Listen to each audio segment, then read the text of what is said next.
دعا و آداب آن. دعا در لغت به معنای خواندن و صدا زدن است و در اصطلاح به درخواست و طلب رفع نیاز از الله متعال اطلاق می شود. دعا تنها به دین اسلام منحصر نمی شود، بلکه در ادیان گذشته و شریعت‌های پیش از اسلام نیز وجود داشته است. انبیاء پیشین به امت‌هایشان در مورد روش دعا کردن و اهمیت این مسئله توضیح داده‌اند و در قرآن کریم به موارد مختلفی از چگونگی دعا کردن پیامبران از جمله دعای ابراهیم، موسی، زکریا علیه السلام و برخی دیگر از انبیاء الهی اشاره شده است. دعا در دین مبین اسلام از اهمیت زیادی برخوردار می باشد، چنانکه نبی اکرم صلی الله علیه و آله و سلم می فرماید: الدعا هو العباده. دعا همان عبادت است. بهترین ادعیه آن دسته از دعاها می باشند که در قرآن کریم ذکر شدند و همچنین ادعیه‌ای که از نص احادیث صحیح نبی کریم صلی الله علیه و آله و سلم گرفته شده باشند. در مورد آداب و روش صحیح دعا کردن یک اصل بسیار مهم وجود دارد که شرط اصلی پذیرش آن نیز می باشد و آن این است که دعا حتما باید خالصانه باشد و بی هیچ واسطه‌ای به درگاه حق تعالی تقدیم گردد. قرآن کریم پیوسته به خواستن از الله متعال بدون واسطه اشاره نموده است. در آیه 14 سوره غافر الله متعال می‌فرماید: فادعوا الله مخلصین له الدین ولو کره الکافرون.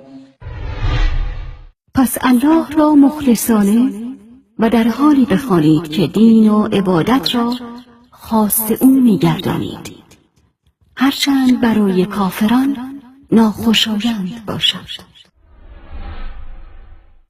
همچنین در آیه 65 سوره غافر می‌فرماید: هو الحي لا اله الا هو فادعوه مخلصین له الدین الحمد لله رب العالمین. و اوست زنده، معبود راستینی جز او وجود ندارد. پس مخلصانه و در حالی که دین و عبادت را ویژه او می‌دانید، او را بخوانید. و الله متعال در آیه 60 سوره غافر می‌فرماید: وقال ربكم ادعوني استجب لكم. و پروردگارتان فرمود: مرا بخوانید تا دعای شما را بپذیرم. و بدین سان نیز در سوره مبارکه بقره آیه 186 الله سبحان می‌فرماید: وَإِذَا سَأَلَكَ عِبَادِي عَنِّي فَإِنِّي قَرِيبٌ أُجِيبُ دَعْوَةَ الدَّاعِ إِذَا دَعَانِ فَلْيَسْتَجِيبُوا لِي وَلْيُؤْمِنُوا بِي لَعَلَّهُمْ يَرْشُدُونَ. و هنگامی که بندگانم از تو درباره من می‌پرسند، بگو من نزدیکم و درخواست دعا کننده را آنگاه که مرا می‌خواند اجابت می‌کنم. پس باید فرمانم را بپذیرند و به من ایمان بیاورند تا هدایت یابند. چنانچه دعا و تمنای ما ویژگی مهم اخلاص را دارا باشد، بیگمان نزد حق تعالی مقبول واقع می گردد. پس باید توجه داشت که هرگز در دعا و خواندن پروردگار یکتا که انسان را به دعا نمودن بدون واسطه امر می کند حجاب قرار ندهی. این نکته نیز حائز اهمیت است که هیچ کس ولو پیامبر اکرم صلی الله علیه و آله و سلم در اجابت دعا و برآورده کردن حاجات تصرفی ندارد. اعتبار هر دعا به میزان خلوص کلمات به کار رفته و توجه دعا کننده به تمنای قلبیش و ارائه مکنونات آن به اوست. دعایی که مستقیم خداوند را مورد خطا قرار دهد قابل خواندن است و اگر این ویژگی را نداشته باشد مردود.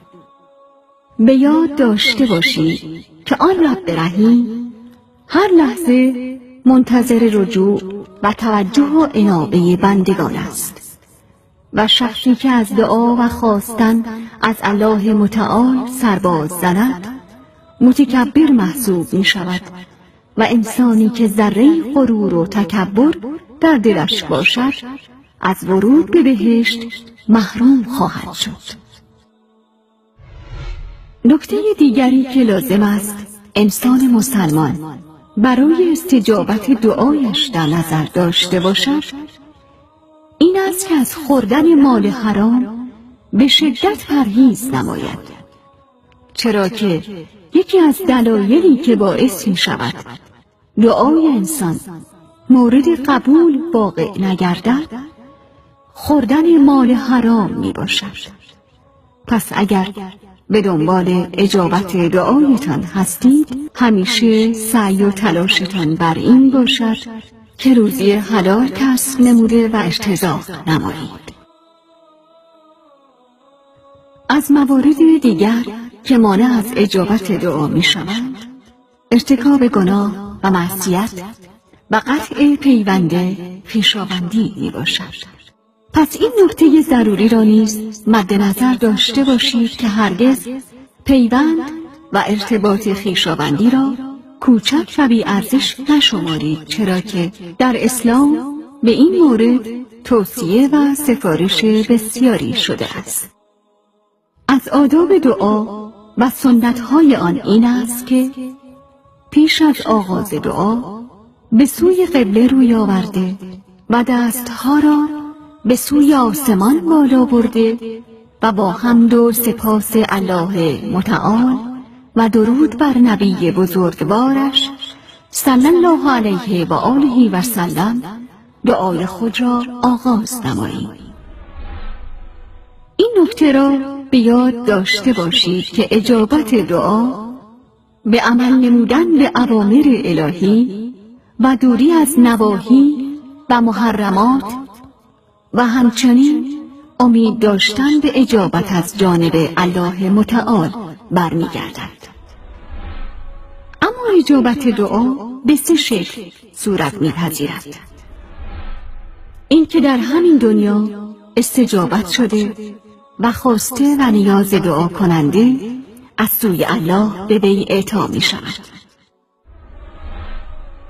این که سبب دفع بلا و مصیبتی می گردد و این که برای آخرت انسان ذخیره می گردد. پس هیچگاه از اینکه دعایمان در ظاهر اجابت نشد و به خواسته هایمان نرسیدیم ناامید نشویم و ایمان داشته باشیم که الله متعال بنا به مصلحت و حکمتی که می‌داند یکی از این سه مورد را لحاظ می‌نماید. از خداوند رحمان استجابت دعاهای برحق همه مسلمین را مسئلت می‌نمایم. آمین.